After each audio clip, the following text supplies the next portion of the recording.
श्री स्वामी समर्थ. उद्या गुरुवारी जया एकादशी आहे आणि एकादशीच्या दिवशी सकाळीच एके ठिकाणी आपल्याला फक्त एक दिवा लावायचा आहे, ज्यामुळे आपल्या घरातील वातावरण हे सकारात्मक होईल. दिवा लावणे हे अत्यंत शुभ मानले जाते. दिवा लावल्यामुळे आपल्या घरातील नकारात्मक शक्तीच दूर होते असे नाही, तर दिवा लावल्यामुळे माता लक्ष्मी जी आहे तर ती सुद्धा आपल्या घरामध्ये प्रवेश करत असते. जेव्हा आपण दिवा लावतो तेव्हा त्या दिव्याभोवती एक वलय जे आहे तर ते निर्माण होत असतं आणि या वलयाभोवती एवढी सकारात्मकता असते की त्याच्या प्रभावानेच जी काही वातावरणातील नकारात्मकता आहे, इडापिडा आहे, नजरदोष आहेत, तर ते नष्ट होत असतात. अगदी आपण देवपूजा करताना सुद्धा अगोदर दिवा प्रज्वलित करतो आणि यानंतर देवपूजा करतो. कोणताही धार्मिक विधी जो आहे तर तो सुद्धा अग्नीशिवाय पूर्ण होत नाही. अगोदर दिवा लावूनच कोणताही विधी केला जातो. ऋग्वेदानुसार दिव्यामध्ये देवांचा वास असतो असे सुद्धा म्हटले जाते. त्याचप्रमाणे दिवा जेव्हा आपण लावतो तर तेव्हा माता लक्ष्मी जी आहे तर ती सुद्धा प्रसन्न होत असते. माता लक्ष्मीच्या कृपेने आपल्या घरामध्ये भरभराट येत असते, बरकत येत असते.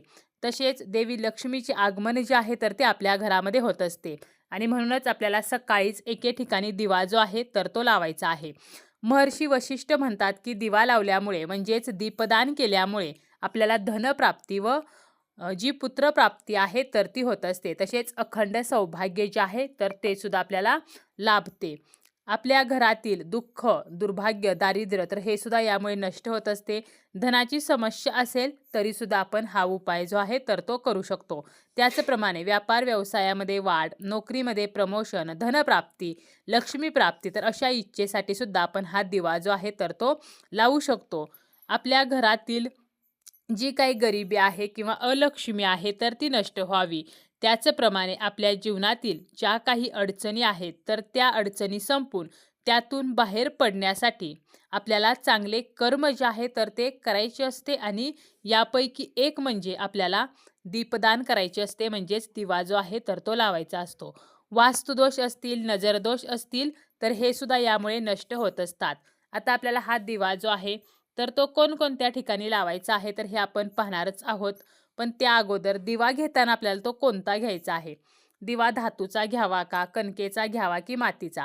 तर सर्वात शुभ म्हणजे मातीचा दिवा मानला जातो. त्यामुळे आपल्याला मातीचा दिवा किंवा मातीची पंती घ्यायची आहे. परंतु जर मातीचा दिवा नसेल तर मग आपण कोणत्याही धातूचा दिवा घेऊ शकतो. अगदी कणकेचा सुद्धा दिवा आपण तयार करू शकतो. यानंतर या दिव्यामध्ये आपल्याला एकच वात घ्यायची आहे आणि वात घेताना शक्य असेल तर कलाव्याची वात घ्यायची आहे.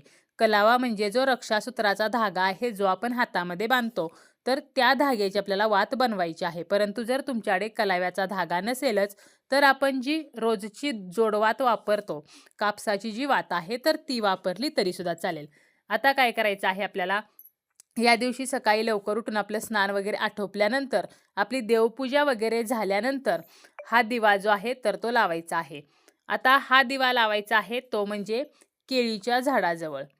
केळीचं जे झाड आहे तर त्याला आपल्या हिंदू धर्मामध्ये विशेष असे महत्त्व आहे. केळीचे झाड जे आहे तर ते अत्यंत शुभ मानले जाते.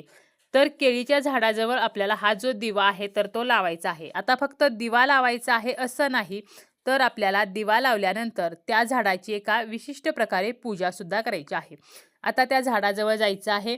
तेथे आपल्याला मातीचा दिवा किंवा मातीची पंती लावायची आहे. दिव्यामध्ये जी वात असणार आहे तर त्याचं जे तोंड आहे तर ते उत्तरेला करायचं आहे.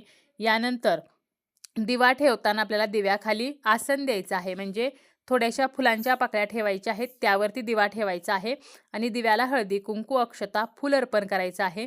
यानंतर केळीच्या झाडाला आपल्याला एक तांब्याभर पाणी अर्पण करायचं आहे. आता हे तांब्याभर पाणी अर्पण करताना त्या पाण्यामध्ये आपल्याला चिमूटभर हळद टाकायची आहे आणि हे पाणी अर्पण करायचं आहे. त्यानंतर हळदी कुंकू व्हायचं आहे, अक्षता आणि फुले व्हायची आहेत आणि केळीच्या झाडाला आपल्याला 7 प्रदक्षिणा घालायच्या आहेत. तसेच पिवळ्या रंगाचा नैवेद्य अर्पण आपल्याला करायचा आहे. यामुळे काय होतं, केळीच्या झाडाची पूजा केल्यामुळे आपला गुरुग्रह जो आहे तर तो मजबूत होत असतो. तसेच आपल्याला विष्णू सहस्रनामाचं पठण सुद्धा त्या झाडाखाली करायचं आहे. माता लक्ष्मीचं आणि श्रीहरी विष्णूंचं स्मरण करून आपल्या जीवनातील ज्या पैशासंबंधी किंवा ज्या धनासंबंधी अडचणी आहेत तर त्या अडचणी नष्ट व्हाव्यात म्हणून आपल्याला प्रार्थना जी आहे तर ती करायची आहे. तर अशा प्रकारे एक दिवा आपल्याला केळीच्या झाडाखाली लावायचा आहे. परंतु केळीचं झाड जर आजूबाजूला नसेल किंवा आपल्याकडे नसेल तर मग काय करावे? तर आपल्याला तुळशी मातेजवळ एक तुपाचा दिवा लावायचा आहे. आता जो दिवा आपण केळीच्या झाडाखाली लावणार आहोत, यामध्ये सुद्धा आपल्याला तुपाचाच वापर करायचा आहे आणि तुळशी मातेजवळ जो दिवा लावणार आहे, तर त्यामध्ये सुद्धा तुपाचाच वापर करायचा आहे. रोज आपण जो दिवा तुळशीजवळ लावतो, तो लावला तरी चालेल. फक्त आपल्याला हा दिवा जो आहे, तर तो लावताना त्या दिव्यातील वातीचं तोंड हे उत्तरेला करायचं आहे. त्याचप्रमाणे दिव्यामध्ये आपल्याला काही वस्तू टाकायच्या आहेत. आपल्याला सकाळी शक्य असेल तर सकाळी तुळशीजवळ हा दिवा लावावा, सकाळी शक्य नसेल तर संध्याकाळी लावावा. आता या दिव्यामध्ये कोणत्या वस्तू टाकायच्या? तर दिव्यामध्ये आपल्याला तूप वगैरे घालायचं आहे. 2 फूल असलेल्या लवंगा आपल्याला घ्यायच्या आहेत. त्या उजव्या हातामध्ये घ्यायच्या आहेत आणि आपल्याकडे जर पिवळी कवडी असेल तर पिवळी कवडी घ्यायची आहे. पिवळी कवडी आणि 2 फूल असलेल्या लवंगा उजव्या हातामध्ये घ्यायच्या. माता लक्ष्मी आणि श्रीहरी विष्णूंचं स्मरण करायचं आहे. ओम नमो भगवते वासुदेवाय नमः या मंत्राचा 108 वेळेला जप करायचा आहे आणि आपल्याला 16 वेळेला श्री महालक्ष्मी अष्टकम म्हणायचं आहे. 16 वेळेला म्हणणे शक्य नसेल तर किमान 3 वेळेला श्री महालक्ष्मी अष्टकम म्हणायचं आहे आणि या वस्तू त्या दिव्यामध्ये टाकायच्या आहेत. आपली धनासंबंधीची जी समस्या आहे तर ती समस्या नष्ट व्हावी म्हणून माता लक्ष्मी आणि श्रीहरी विष्णूंना आपल्याला प्रार्थना करायची आहे. तर अशा प्रकारे आपल्याला हा दिवा जो आहे तर तो तुळशीजवळ लावायचा आहे. शक्यतो आपल्याला हा दिवा संध्याकाळच्या वेळेला लावायचा आहे, परंतु आपण जरी सकाळी लावला तरीसुद्धा चालेल. संध्याकाळी माता लक्ष्मी येण्याची जी वेळ आहे तर त्या वेळेमध्ये जर आपण हा दिवा प्रज्वलित केला आणि त्यामध्ये या वस्तू टाकल्या तर माता लक्ष्मी आपल्यावरती प्रसन्न होत असते आणि तिच्या कृपेने आपल्याला कधीही कशाचीही कमी राहत नाही. आता जी पिवळी कवडी आपण दिव्यामध्ये टाकलेली आहे तर ती स्वच्छ करून आपल्याला दुसऱ्या दिवशी ठेवायची आहे आणि लवंगा ज्या आहेत, दिव्यातील वात आहे तर ती आपल्याला निर्माल्यामध्ये टाकायची आहे. तर अशा प्रकारे आपण तुळशीजवळ सुद्धा दिवा जो आहे तर तो लावू शकतो. आता असाच एक दिवा आपल्याला लावायचा आहे, तो म्हणजे पिंपळाच्या झाडाखाली.